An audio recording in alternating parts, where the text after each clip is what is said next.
우리가 어버이 주일을 맞이했습니다. 하나님께서는 우리의 영원한 아버지가 되시는 줄로 믿습니다. 세상 그 어떤 종교에서도 자기가 믿는 그 신을 아버지라 부르는 신은 없습니다. 그런데 하나님께서는 예수 그리스도로 말미암아 우리를 하나님을 아버지라 부를 수 있도록 그렇게 허락해 주시고 우리를 하나님의 자녀로 삼아 주셨습니다. 얼마나 크고 놀라운 은혜인지, 우리는 하나님의 종들로서 하나님을 섬기는 것이 아니라 하나님의 자녀들로서 하나님을 섬기는 귀한 은혜가 우리에게 있습니다. 우리가 이 땅에서 육신의 부모님께 잘하는 것도 하나님께서 우리에게 말씀하신 계명 중에 첫 번째 계명입니다. 내 부모를 공경하라 하시는 이 말씀은 첫 번째 계명입니다. 하나님께서 이를 기뻐하시고 이를 좋아하십니다.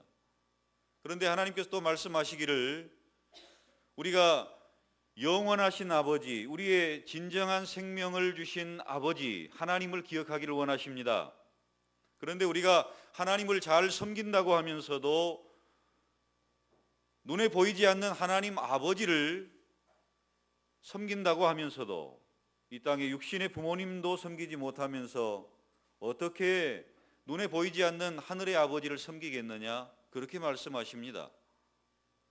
그러니까 우리가 하나님을 잘 섬기는 사람은 이 땅에서도 부모님을 잘 섬기는 사람이라 이렇게 성경에서는 말씀하고 있다는 거예요. 그러니까 육신의 부모님을 잘 섬기지 못하면서 하나님을 잘 섬기는 일은 있을 수 없습니다.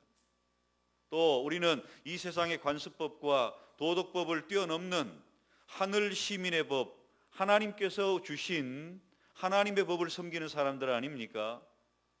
그래서 세상 사람들은 못한다 할지라도 우리 그리스도인들은 해야 되는 것이 하나님의 법입니다. 그런데 세상 사람들이 한다 하면 우리는 더 잘해야 되는 것이 바로 하나님의 법을 따르는 그리스도인들입니다. 세상 사람들보다 하나님을 믿는 주의 백성들이 더 효자가 되어야 되고요, 주의 백성들이 더 잘해야 되고요, 이를 통해서 육신의 부모님만을 섬기는 것이 아니라 하나님 아버지를 섬기는 그런 하나님의 자녀들이기 때문에 그렇습니다.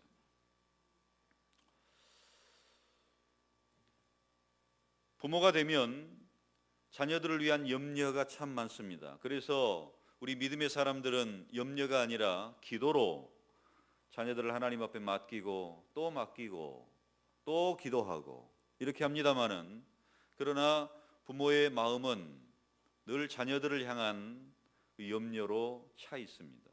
하나님 앞에 맡기고 오늘도 맡기고 내일도 맡기고 맡기지만 늘 염려가 있어요. 그래서 우리가 효를 행한다는 여러 가지 이야기가 있을 수 있습니다만은 부모님의 그 염려를 덜어드리는 것, 우리가 돈을 드리고 또 어떤 여행을 시켜드리고 맛있는 음식을 사드리고 봉양하고 이런 부분들은 아주 기본적인 효의 기본 아니겠습니까? 그런 부분들도 너무너무 중요한 부분입니다만은 자녀들이 결혼하고 자녀들이 자기의 삶의 터전에서 제대로 살아가고 또 신앙의 부모님이라고 한다면은 자녀들이 믿음 생활을 잘하고, 이것이 부모의 염려를 덜어드리는 길입니다. 부모가 자녀들을 위해서 어떤 효도를 받아야 되겠다가 아니라 오히려 자녀들이 부모를 향해서 염려를 덜어드리면 그것 또한 큰 효도인 줄로 믿습니다. 신앙의 부모님들의 공통된 기도의 제목은요, 우리 자녀들이 예수 잘 믿는 것입니다. 신앙생활 잘하는 거예요. 내가 만난 하나님, 내가 체험한 그 하나님 우리 자녀들도 체험했으면 좋겠다. 내가 믿는 그 하나님을 우리 자녀들도 믿고 그 하나님의 복과 은혜를 따라 살아갔으면 좋겠다. 이것이 믿음의 부모님의 첫 번째 기도의 제목이에요. 그리고 결혼이니 취업이니 진학이니 이런저런 많은 기도의 제목들이 있는데 그 기도의 제목 또한 하나님 앞에 올려지게 되는 것이죠. 기독교 심리학자 잭 볼스윅이라는 사람이 있습니다. 이 사람은 오늘의 그 가정을 세 가지로 분류를 한번 해보았어요. 그래서 이 세 가지 유형으로 나눴는데 그 유형에 나누는 기준이 뭐냐? 권위가 어디에 있느냐에 따라서 세 가지로 나눌 수 있다. 권위를 통해서 본 오늘날의 가정의 세 가지 모습입니다. 하나는 전통적인 가정입니다. 전통적인 가정은 권위가 아버지에게 있습니다. 가부장적인 그런 아버지의 모습을 생각하시면 됩니다. 가부장적인 아버지의 모습은 자녀들과 어떤 대화라기보다는 억압을 합니다. 룰을 정해놓고, 우리 신앙적으로 말하면 율법을 정해놓고 그 법대로 하지 않으면 제재가 가해지는 거예요. 그래서 이런 가부장적인 아버지 밑에서는 항상 억압이 있고 매를 맞게 되어 있습니다. 왜냐하면 우리 자녀들은 부모님이 세우는 그 기준에 합당하게 살아갈 수가 없어요. 물론 부모님이 우리를 매를 때리기를 좋아하고 즐겨해서 이런 일을 행하는 건 아닙니다만은 항상 자녀들이 잘 되라고 어떤 부모의 기준을 따라서 자녀들에게 틀을 만들어 놓고 그것이 잘못되면 항상 체벌을 합니다. 이것이 가부장적인 아버지의 모습이고 또 가부장적인 가정의 모습입니다. 우리 한국 사회가 얼마 전까지 그랬지 않습니까? 그런데 좀 더 이제 현대적인 그런 모습으로 가정이 바뀌면서 부모와 자식 간의 그 친구가 됩니다. 권위가 부모에게 있는 것이 아니에요. 어떨 때는 자녀에게 있는 것 같기도 하고 어떤 때는 부모에게 있는 것 같기도 하고 그 권위가 누구에게 있는지 좀 헷갈려요. 이런 가정은 항상 좀 혼란스러운 때가 있습니다. 의견 충돌이 많습니다. 왜냐하면 자기 의견을 이야기하기 때문에 부모는 부모의 의견을 이야기하고 자녀는 자녀의 의견을 이야기하고 그러다 보면 충돌을 합니다. 아버지의 그 권위로 뭔가 이야기를 해도 잘 안 먹혀요. 또 자녀들도 자기의 생각을 굽히지 않습니다. 그러다 보니까 현대적인 가정은 좀 자유분방한 것 같지만 그 자유가 잘못 사용이 되고 또 자유가 남용되게 되면 항상 집이 좀 충돌이 있어요. 서로 아예 그냥 간섭 안 하고 살자 이렇게 되어버리거나 아니면은 서로 늘 대화하면서 토론하면서 화기애애한 그 분위기도 될 수 있고 자칫 잘못하면 그냥 서로 방관하고 살아가는 그런 관계가 되어버릴 수 있습니다. 또 한 무리의 관계는 성경적인 가정의 모습을 이야기합니다. 성경적인 가정의 모습은 그 권위가 부모에게 있는 것도 아니고요 자녀들에게도 있는 것도 아니고 하나님께 있습니다. 전통적인 가정의 권위가 부모에게 있는 것이라고 한다면 현대적인 가정의 권위가 모든 가정 구성원 한 사람 한 사람에게 있다고 한다면 성경적인 가정은 그 권위가 하나님께 있습니다. 그 하나님은 그 권위를 우리에게 양보하시지 않습니다. 그래서 하나님을 섬기는 그 가정에는 하나님의 그 말씀이 우리의 삶의 기준이 되고 삶의 목표가 되고 또 그 하나님의 말씀을 통해서 복과 은혜를 누리게 되는 성경적인 가정을 얘기합니다.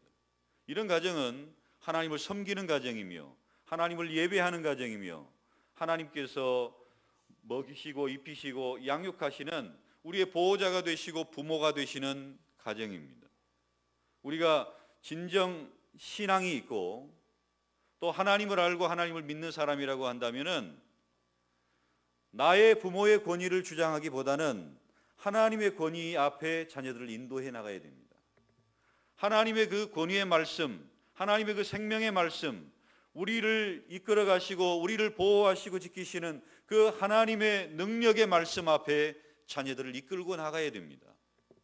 내가 진짜 부모가 아니라 하나님이 진짜 부모다라는 것을 가르쳐 줄 수 있는 사람이 신앙의 부모가 되는 것입니다. 사랑하는 성도 여러분, 오늘 여호수아는 그의 임종을 앞에 두고 유언과도 같은 그런 내용을 여호수아 24장 1절부터 마지막까지 또 권면하고 또 권면하고 7번이나 같은 이야기를 반복하면서 이스라엘 백성들로 하여금 결단하도록 만듭니다. 참으로 놀랍습니다. 같은 이야기를 7번이나 반복한다는 거예요. 하나님만을 섬기라, 하나님만을 섬기라. 나와 내 집은 여호와만을 섬기겠다. 결단하고 하나님을 섬기라, 하나님을 섬기라 7번이나 반복하고 있다니까요. 여러분, 여호수아가 유언의 말씀을 하면서 가장 중요하게 여기는 이 말씀을 7번이나 반복하면서 너희도 하나님을 섬기라는 그런 권면의 말씀을 강하게 하고 있는데, 우리가 자녀들에게 아주 중요한, 정말 생명과도 같은 그런 중요한 이야기를 우리는 자녀들에게 몇 번이나 하고 있습니까? 반복하고 또 반복해야 될 줄로 압니다. 그 부모의 말씀하시는 말씀의 의미를 깨닫지 못하면 그것을 잔소리로 들어요. 또 잔소리한다. 우리 부모가 또 잔소리한다. 한 귀로 듣고 한 귀로 흘리는 잔소리로 듣습니다. 그러나 중요한 것은요, 그 말씀을 잔소리로 듣는다 할지라도 어떤 중요한 순간에, 우리가 이 땅에서 뭔가를 선택하고 결단해야 되는 중요한 순간에 그 어머니의 음성이 귀에 쟁쟁하게 될 줄로 믿습니다. 우리의 삶의 아주 중요한 결단의 시간에 그 잔소리처럼 느껴졌던 그 말이, 부모님의 그 말씀이 그 마음판에 깊이 새겨진 말씀이 될 줄로 믿습니다. 그러므로 부모들은요, 신앙적인 입장에서 자녀들에게 잔소리와 같다 할지라도 반복해야 됩니다. 생각하고 또 마음에 깊이 새겨지도록, 그리고 그들 스스로 결단할 수 있도록 반복과 또 반복과 또 반복을 통해서 자녀들이 하나님을 아버지로 섬기고 하나님을 모시고 살아가는, 하나님의 복을 누리는 자녀들이 되도록 반복하는 이 귀한 말씀들을 잊지 마시기를 바랍니다. 여호수아가 모세의 시종으로서 또 이스라엘의 한 지파의 족장으로서 이스라엘 백성들을 이끌어 나감에 있어서 광야의 시간들과 또 가나안 땅을 정복해 나가는 모든 과정들을 함께 경험했던 사람들입니다. 그 과정 속에서 하나님의 귀한 역사들을 보았습니다. 기적과도 같은, 아니 기적이죠, 표적입니다. 그런 하나님의 역사하심을 여호수아는 친히 목격했던 사람입니다. 하늘의 만나도 체험했고요, 반석에서 생수가 터지는 것도 체험했고요, 또 하나님께서 여호수아를 통해서 아말렉 족속과의 전쟁과 가나안 땅의 그 모든 전쟁을 수행해 나감에 있어서 하나님께서 함께 하셨던 것을 체험했던 사람입니다. 아말렉과의 전쟁에서는 하나님께서 모세의 그 기도를 통해서 역사하신 것을 보기도 했고요, 또 때로는 하나님께 전쟁통에 그 시간이 부족할 때 태양아 머물러라, 달아 머물러라, 이런 특별한 기도를 통해서 정말 하나님의 전무후무한 기적을 체험하기도 했습니다. 또 가나안 땅을 점령해 나갈 때는요, 하나님께서 왕벌을 가나안 족속의 병사들에게 보내가지고 벌이 쏘아대니까, 그것도 왕벌이 쏘아대니까 이스라엘 백성들을 쉽게 승리할 수 있도록 하나님께서 도와주시는 그 전쟁을 체험하기도 하고, 여리고 성의 전투는 어땠습니까? 성의 약속을 믿고 성을 돌기만 했는데 하나님께서 성을 무너뜨리셨습니다. 하나님께서 하셨습니다, 하나님께서 하셨습니다라고 지금 계속해서 여호수아는 고백하고 있습니다. 사실 그 전장의 주인공은 누굽니까? 그 전장의 최고의 사령관은 누굽니까? 여호수아였어요. 그래서 그 모든 전쟁의 공을 자기에게로 돌릴 수 있습니다. 내가 했다. 여리고 전투 내가 했다. 아말렉과의 전투 내가 했다. 가나안의 그 정복 전쟁 내가 했다. 이렇게 말할 수도 있습니다만은 그러지 않았어요. 하나님이 하셨다. 하나님이 하셨다.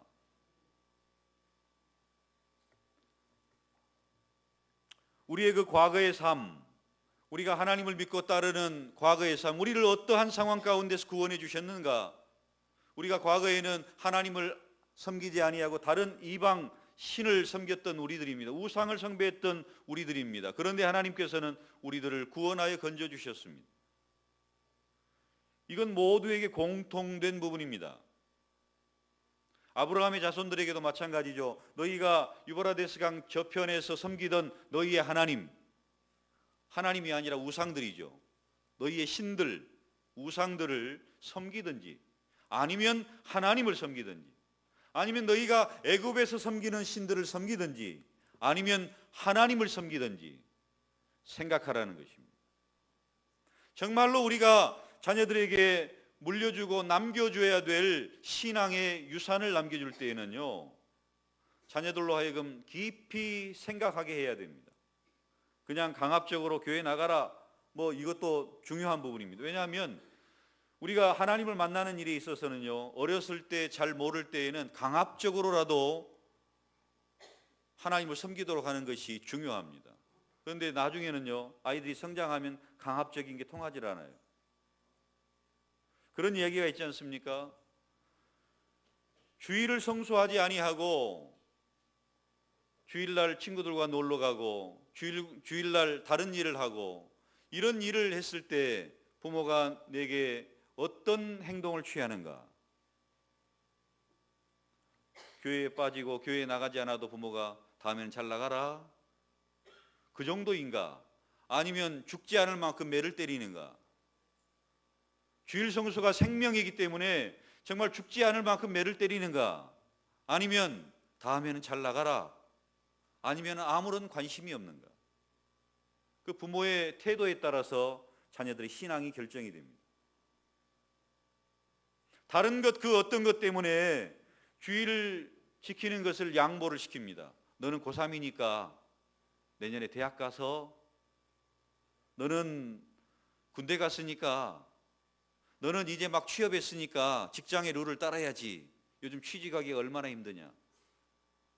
이런저런 이유를 가지고 신앙을 이렇게 양보시키고 저렇게 양보시키고 그 자녀 평생 신앙생활 안 합니다.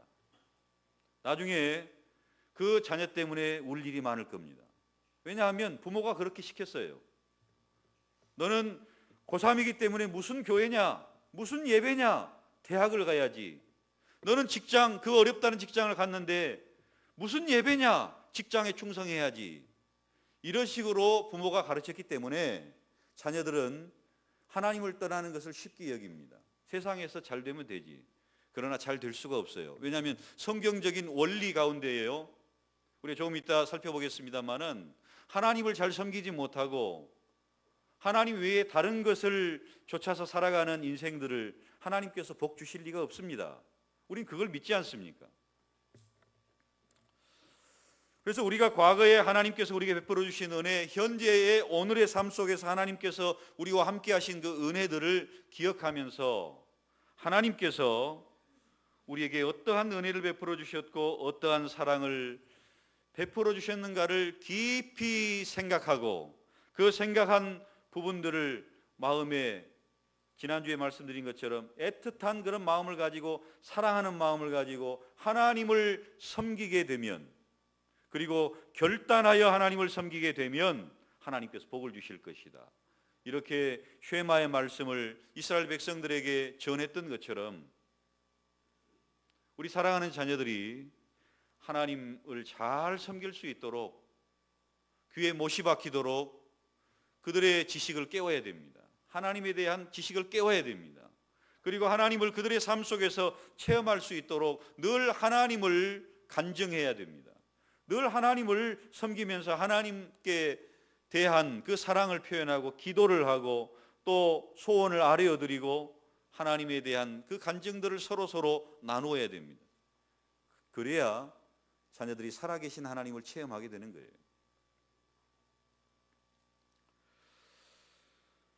우리가 신앙생활을 하다가도요, 하나님을 떠나는 사람들이 많이 있습니다.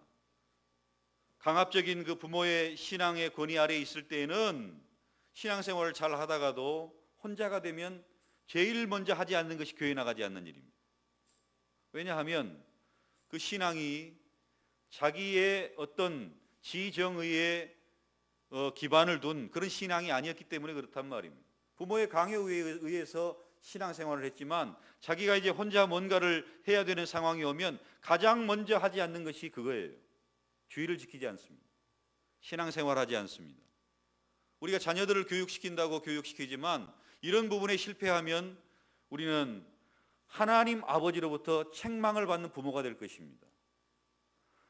사실 자녀들이 우리가 하나님을 잘 섬기는 그런 섬김의 모습을 통해서 하나님을 섬기게 되면 자녀들도 부모를 잘 섬기게 되어 있습니다. 왜냐하면 하나님을 잘 섬기면은 부모를 잘 섬기는 것이 하나님의 말씀이기 때문에 그래요. 그래서 우리가 하나님을 잘 섬기는 모습을 보여주고 하나님을 섬기는 것을 신앙의 교육을 통해서 철저하게 신앙을 교육을 시키면은 자녀들이 하나님께만 잘하는 것이 아니라 부모에게도 잘하게 되어 있습니다. 그것이 성경적인 원리고 하나님의 말씀이에요. 그런데 부모가 하나님에 대한 신앙의 좋은 본을 보여주지 못하면 자녀들도 우리에게 효도하지 않습니다. 그럴 수밖에 없어요. 효자 집안에서 효자가 난다고 합니다. 왕대밭에 왕대가 난다고 이야기를 합니다. 그냥 전혀 나는 아무것도 하지 않았는데 그렇게 나올 수가 없어요. 나는 이런 씨를 뿌렸는데 저런 씨가 나올 수가 없어요. 우리가 하나님을 섬기는 모습을 통해서 하나님 아버지를 경외하는 것을 통해서 우리의 자녀들이 그것을 보고 듣고 신앙하고 그리고 육신의 부모에게도 효도하는 그런 모습으로 세워지게 될 것입니다. 왜냐하면 영원한 생명의 주관자이신 하나님의 그 권위 앞에 있기 때문에 그렇습니다. 오늘 본문 말씀의 시작을 보면요, 그러므로 이제는 여호와를 경외하며 온전함과 진실함으로 그를 섬기라, 이렇게 말씀을 하고 있습니다. 여호와를 경외한다 하는 것은요, 하나님 앞에 최고의 가치를 두는 것을 얘기합니다. 하나님을 섬김에 있어서 하나님을 사랑하고 하나님을 두려워하는 그런 일들 가운데 하나님 앞에 최고의 가치를 두고 살아가는 삶을 경외하는 삶이라고 말합니다. 그러면 우리가 하나님을 최고의 가치로 여기며 살아가는 것을 뭐라고 얘기합니까? 예배라고 이야기를 합니다. 워십이라는 얘기가요, 가치를 두다 하는 얘기. 거기에 최고의 가치를 두는 것, 예배를 이야기합니다. 하나님을 경외하는 자는요, 하나님을 예배하는 자라고 말할 수 있습니다. 그래서 우리가 우리 자녀들이 신앙의 가문에서, 믿음의 가문에서 행복한 가정을 이루고 행복한 삶을 살아가는 믿음 생활을 하게 하기 위해서는 하나님을 경외하는 것을 부모가 보여주고 자녀들이 그것을 자연스럽게 이어받아서 우리의 가문의 권위는 하나님께 있다. 신앙적인 가정, 성경적인 가정의 모습을 보여줘야 됩니다. 이것이 하나님께서 우리들에게 기대하시는 부모의 상입니다. 또 자녀들이 하나님께, 자녀들이 부모에게 감당해야 되는 그런 모습입니다. 사랑하는 성도 여러분, 자녀들을 위해서 많이 기도하시는 줄로 압니다. 자녀들이 우리의 신앙의 본을 받아서 믿음의 가문을 이어나갔으면 좋겠다는 생각이 있는 줄로 압니다.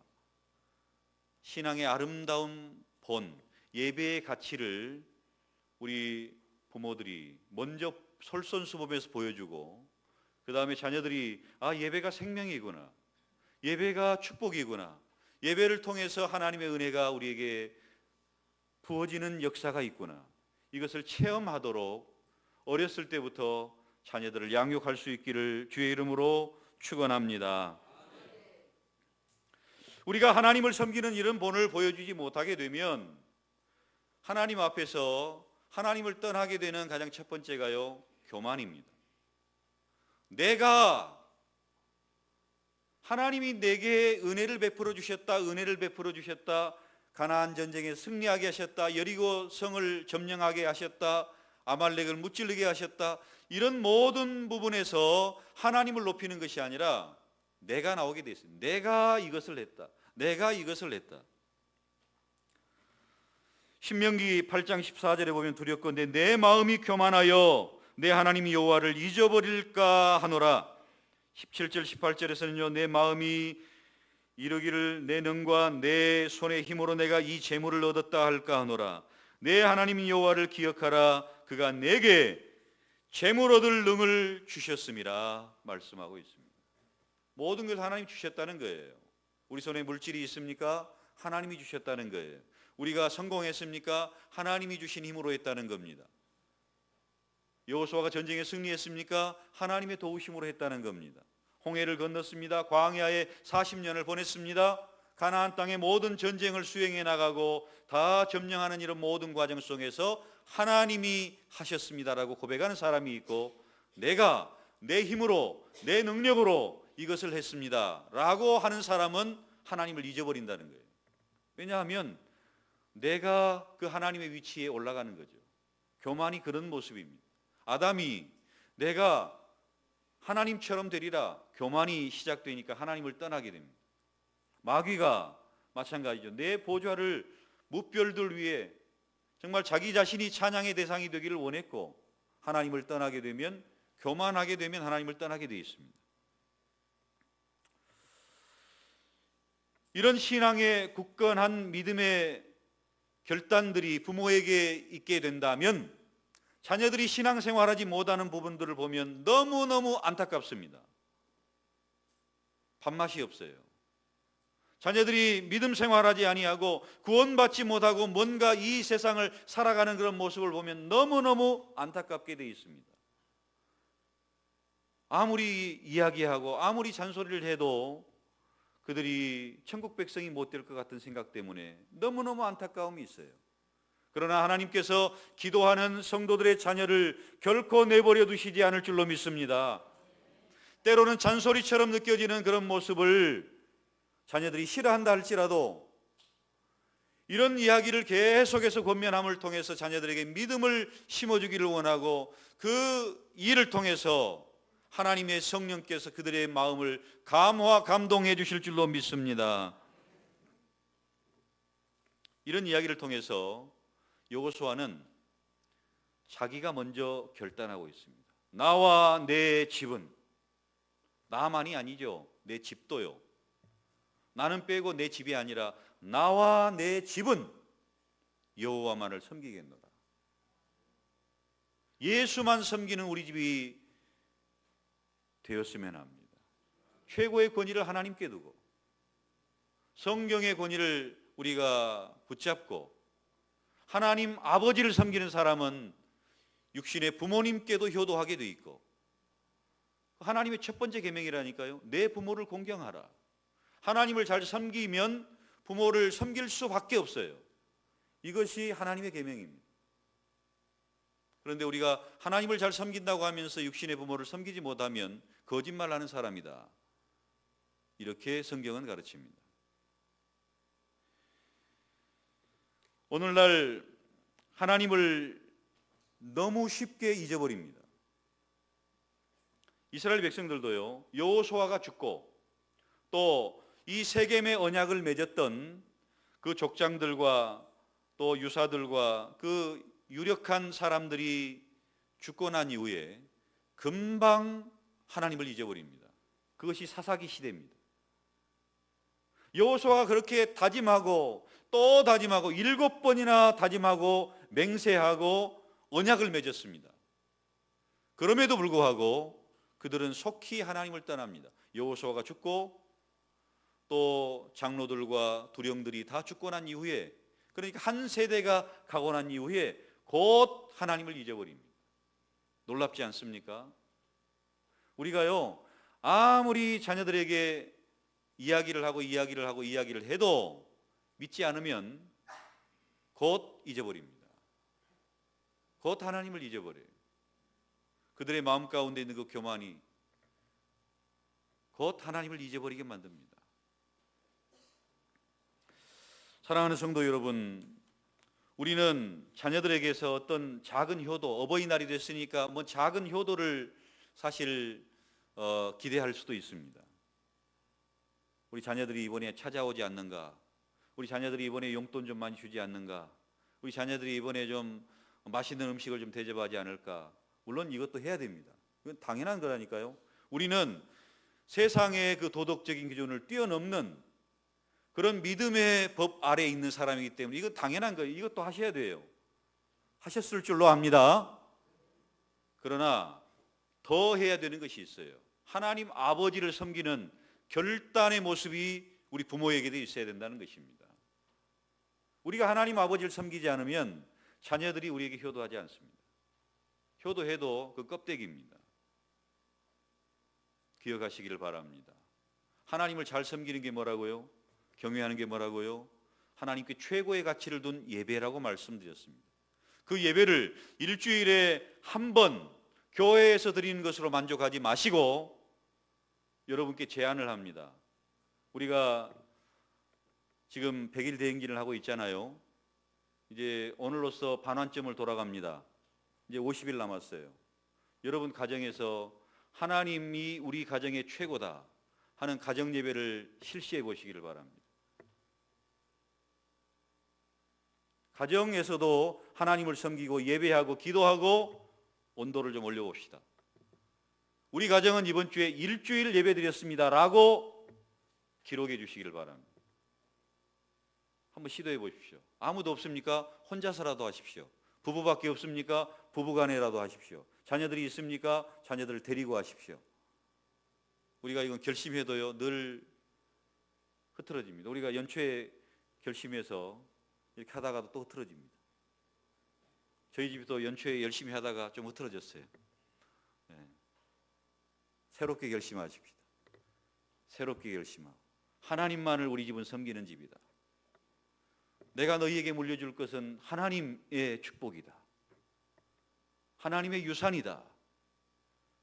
이것을 물려주는 신앙의 부모, 신앙의 자녀들, 하나님을 잘 섬기듯이 부모님께 효도하는 그런 가정 자녀들, 우리 중심교회 모든 성도들이 되기를 주의 이름으로 축원합니다. 하나님 아버지, 영원하신 생명의 주인이시고 우리 아버지가 되신 하나님을 잘 섬기기를 원합니다. 하나님께서 우리에게 부모를 공경하라 하셔서 세상의 기준보다 더 잘 섬기기를 원합니다. 우리의 가정의 주인이 바로 하나님이시므로 하나님을 예배하며 섬기게 하시고 부모님께 효도하는 모든 자녀들 다 될 수 있도록 은혜를 주시옵소서. 예수님의 이름으로 기도드리옵나이다. 아멘.